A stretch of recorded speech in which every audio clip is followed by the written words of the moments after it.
আবু সাওবান রাদিয়াল্লাহু তাআলা আনহু থেকে বর্ণিত, নবী সাল্লাল্লাহু আলাইহি সাল্লাম থেকে তিনি বর্ণনা করছেন, বলছেন যে নবী সাল্লাল্লাহু আলাইহি ওয়াসাল্লাম একবার বললেন যে লা আ'লামান্না আকওয়ামান মিন উম্মতি, আমি অবশ্যই অবশ্যই জানতে পারবো আমার উম্মতের কিছু সম্প্রদায় সম্পর্কে, বেশ কিছু লোক সম্পর্কে, ইয়াতুনা ইয়াউমাল কিয়ামাতি বিহাসানাত, যারা কিয়ামতের দিনে বহু নেকি নিয়ে আসবে, আমার উম্মতের লোক। আর তারা গুনহার বোঝা নিয়ে আসবে না, গুনাহ নয়, বাহ্যিক তারা এমন এমন নেকি নিয়ে আসবে, আমসালা জেবালে তেহামা, তেহামা এলাকায় যে পাহাড় পর্বতের সিলসিলা রয়েছে, হ্যাঁ, এই রকমের তারা নেক আমল নেকি নিয়ে আসবে, এত বেশি নেকির কাজ করেছে। তাহলে আমাদের যেসব দিনী ভাইরা বলছি, বিশেষ করে সহি আকীদার সাথে জড়িত, আর মাশাআল্লাহ ইবাদত বন্দেগী সহি করেছেন, বিদাতি আর ইবাদত বন্দেগী, বিদাতি নামাজ পড়েন না, বিদাতি রোজা রাখেন না, বিদাতি হজ উমরা করেন না, বিশেষ করে তাদেরকে আমি বলছি প্রথম নম্বরে যে আপনাদের মাশাআল্লাহ নেকি পাহাড়ের মতো নেকি, শুধু একটা পাহাড় নাই, তেহামা এলাকা মক্কা থেকে মদিনার এলাকা পর্যন্ত আপনি চলে যান সফর করে, এই এলাকাতে কত পাহাড়, পাহাড় আর পাহাড়, এই এলাকাগুলিকে তেহামা বলা হয়েছে। লোহিত সাগরের কিনারা কিনারা, লোহিত সাগর আপনার ইয়াম্বুর কাছেও আছে, এখান থেকে শুরু করে আপনি জেদ্দা পর্যন্ত চলে যান, পাহাড় আর পাহাড়, পাহাড় আর পাহাড়, এগুলি এলাকা হচ্ছে তেহামা। আপনি যদি হাইওয়ে দিয়েও যান মদিনা থেকে মক্কা, দুই দিকে পাহাড় ছাড়ার কিছু দেখেন কি? কত পাহাড়, শত শত পাহাড়, এইরকম শত শত পাহাড় পর্বতের মতো নেকি নিয়ে আসবে, আমসালা জিবালি তাহামা ফায়াজআলুহা আল্লাহু আযজা ওয়া জাল হাওয়া মানসুরা। এই অসংখ্য নেকি, প্রচুর পরিমাণে নেকি নিয়ে এসেছে, এগুলিকে আল্লাহ পাক রব্বুল আলামিন ক্ষুদ্র ধুলি কণার মতো, খড় কুটার মতো করে ছিন্ন ভিন্ন করে উড়িয়ে দেবেন, ধ্বংস করে দেবেন। এত নেকি নিয়ে এসেছে, কিন্তু সমস্ত নেকি তাদের ধ্বংস। কালা সাওবান, তখন সাওবান সাহাবী বলেন, ইয়া রাসূলুল্লাহ সিফহুম লানা, এরা কারা এত বেশি পরিমাণ নেকি নিয়ে আসবে? নামাজ, রোজা, হজ, যাকাত, আর সহি আকীদা, আর দ্বীনের দাওয়ার কাজ, আর কত লোককে হিদায়াত করেছে বলে দাবি করে, কত কি করেছে, ওদের কিছু বয়ান আমার সামনে পেশ করেন।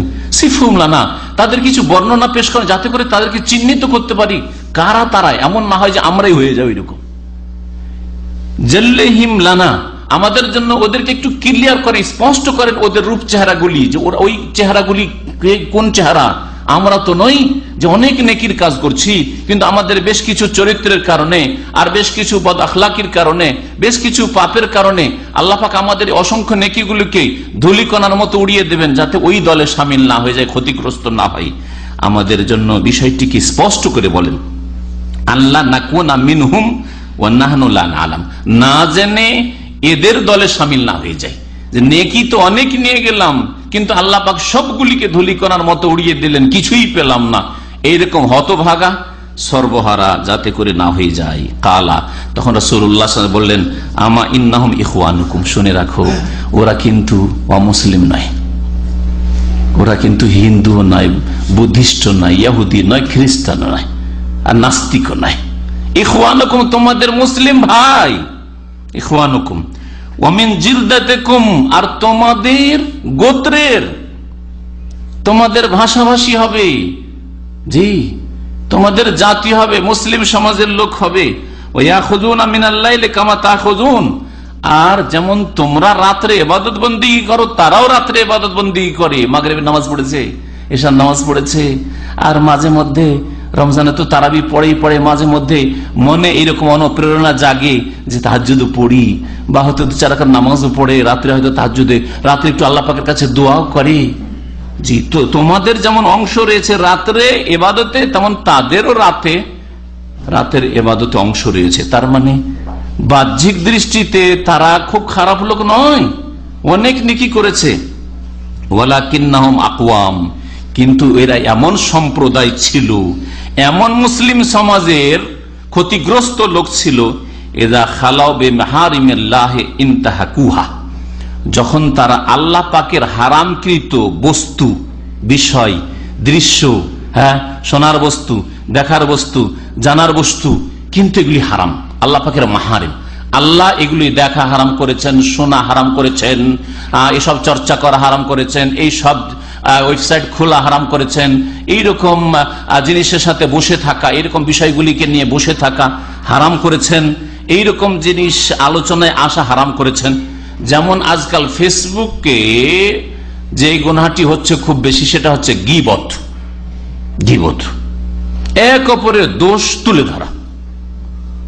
শুধু গীবতে ক্ষান্ত নয়, গীবত তো বলা হয় ওর মধ্যে দোষ আছে, কিন্তু সংশোধনের উদ্দেশ্য নয়, বরং মানহানির উদ্দেশ্যে ওগুলিকে প্রচার করা, এটা হচ্ছে গীবত। হ্যাঁ, আর তার উপরে হচ্ছে তহমত, মিথ্যাপবাদ। মিথ্যাপবাদ তিলকে তাল করে পেশ করা, আর আসল রূপটাকে বিকৃত করে পেশ করা। হয়তো ওই লোক ওই খারাপ নিয়তে করেননি, জিনিসটা হয়তো ভালো করেছে, কিন্তু এমন ভাবে বাঁকা করে পেশ করা হচ্ছে, তার ভাবমূর্তিকে একেবারে নষ্ট করে দেওয়া হচ্ছে। একটা ভালো মানুষকে খারাপ সাব্যস্ত করা হচ্ছে, একটা ধার্মিক লোককে মুনাফিক সাব্যস্ত করা হচ্ছে, একটা নেক মানুষকে অসৎ, অশ্লীল ভাষী, কর্কশ ভাষী, চরিত্রহীন, স্বজন প্রীতি করে, কিছু লোকের সাথে খাতির আবার দিন, বা কিছু লোকের সাথে আবার খারাপ আচরণ করে, এই ধরনের খারাপ রূপ চেহারা তার পেশ করা হচ্ছে, অথচ আসলে এগুলো কিছু অস্তিত্ব নেই। ঢালাহার এই কাজগুলি করছে। তাহলে গীবতের কবিরা গুনাহ, আর তোহমাত মিথ্যাপবাদের কবিরা গুনাহ, আর মিথ্যার ছড়াছড়ির কবিরা গুনাহ, সবগুলি ইন্টারনেটের মধ্যে রয়েছে। এটা তো ইন্টারনেটের উপকারিতা অপকারিতা যে গণাবো তার আগেই এইগুলি বললাম। তো এরা যখন নির্জনে চলে যায় তখন কি করে? ইনতাহাউক, আল্লাহ পাকের হারামকৃত বস্তুগুলি তারা দেখে, শোনে, জানে, সেগুলিতে তারা ঢুকে পড়ে। আল্লাহ পাক হারাম করেছেন, ওইদিকে আর তোমার যাওয়ার অধিকার নেই। বর্ডারের বাইরে আল্লাহ পাকের সীমা, হুদুদুল্লাহ, আল্লাহ পাকের যে সীমানা রয়েছে, সীমানার বাইরে চলে যায়। ইন্টারনেটে যখন ঢুকে তখন খারাপ ছবি, অশ্লীল জিনিস দেখা খোলা হারাম, ঢুকে পড়ে। আর এমন ঢুকে পড়ে যে আচ্ছা এটা দেখলাম, এটা দেখি আর কিছু আছে নাকি, আরো কিছু আছে নাকি দেখি। হ্যাঁ, ফেসবুকে ঢুকলে আচ্ছা এইরকম ছবি, এইরকম ব্লু ফিল্ম এরকম হয়, দেখি আরো কত রকম হয়। সাথে সাথে যে নজরে পড়ে গেল খারাপ একটা উলঙ্গ, অর্ধ উলঙ্গ ছবি চলে আসলো, চট করে বন্ধ করে দেবো না, এখন শুরু করলো। ইনতাহাকুহা, আল্লাহ পাক রব্বুল আলামিনের হারামকৃত এলাকার যে রয়েছে, আল্লাহ পাকের যে বর্ডার রয়েছে, বর্ডার ক্রস করে গিয়ে হারামে লিপ্ত হয়ে যায়। হারাম দেখায়, হারাম শোনাই, হারাম অবৈধ ভোগ করাই লিপ্ত হয়ে যায়। ইনতাহাকুহা। এই ইন্টারনেটে আর ফেসবুকে কত লোক যে প্রেম করছে, আর কত লোক যে চরিত্র নষ্ট করছে, আর কত লোক যে ধোঁকাবাজি করছে। মনে রাখবেন, যারা ফেসবুকে ঢুকছেন, আর ঢোকার প্রয়োজন আছে, কিন্তু তার উপকারিতা যেন আপনার মধ্যে থাকে, অপকারিতা না থাকে। সাবধান। কেউ যে নিজেকে ছেলে পেশ করেছে তার মানে ছেলে জরুরি নয় যে সে ছেলে, হতে পারে মেয়ে। আর কেউ যে নিজেকে মহিলা নাম দিয়েছে অথবা মহিলার মেয়ের ছবি দিয়েছে তার মানে সে মেয়ে, কখন অধিকাংশ ক্ষেত্রে আজকাল যুবকরা মেয়ের ছবি দিয়ে ফলস নাম দিয়ে রাখছে ও আসলে ছেলে, যাতে করে বেশি বেশি মেয়েদেরকে শেয়ার করতে পারে, তার সাথে ফ্রেন্ড করতে পারে, আর তারপরে নিজের চরিত্র ধ্বংস করে, আর বহু মা বোনদের চরিত্র যাতে করে ধ্বংস করতে পারে।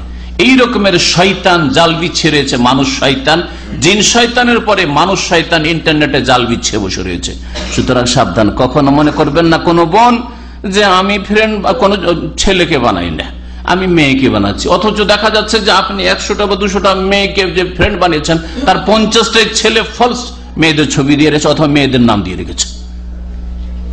এটা আমি নিজের পক্ষ থেকে বাড়িয়ে বলছি না, আর মন গড়া বলছি না। যারা ইন্টারনেট বিশেষজ্ঞ, যারা ফেসবুক বিশেষজ্ঞ, এর উপরে যাদের অনেক লিখনি রয়েছে বিভিন্ন ভাষায়, তাদের মন্তব্য যে সাবধান, আপনি নাম দেখে ধোকা খাবেন না, ছবি দেখে ধোকা খাবেন না, যে ছেলের ছবি তো ছেলে, মেয়ের ছবি তো মেয়ে, কখনো না। এই হাদিসটি ইবনে মাজায় রয়েছে। তাহলে পাহাড়ের মতো নেকি নিয়ে এসছে, বহু পাহাড়ের মতো নেকি, কিন্তু সেই নেকি থেকে কিছুই পাবেন না। কেন?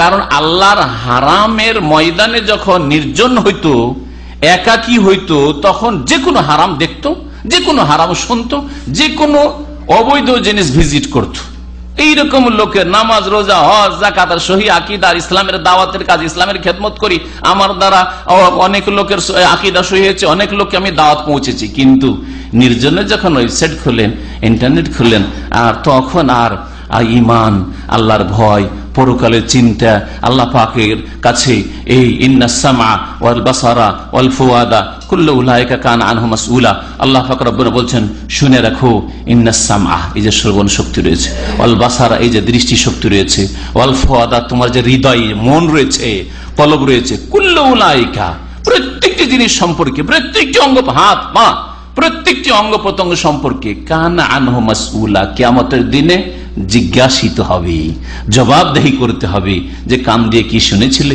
চোখ দিয়ে কি দেখেছিলে, জবান দিয়ে কি বলেছিলে, হাত দিয়ে কি ধরেছিলে, পা দিয়ে কোন দিকে চলেছিলে, প্রত্যেকটি ক্ষেত্রে কেমন চিন্তা করেছিলে, নিজের হৃদয়ে কি ধরনের চিন্তা রাখতে, কি ধরনের মন মানসিকতা রাখতে, কি উদ্দেশ্য তোমার ছিল, কি ভিজিট করতে তুমি, তোমার উদ্দেশ্যই ছিল শুধু অশ্লীল জিনিস দেখা আর শোনা, এগুলি নাকি?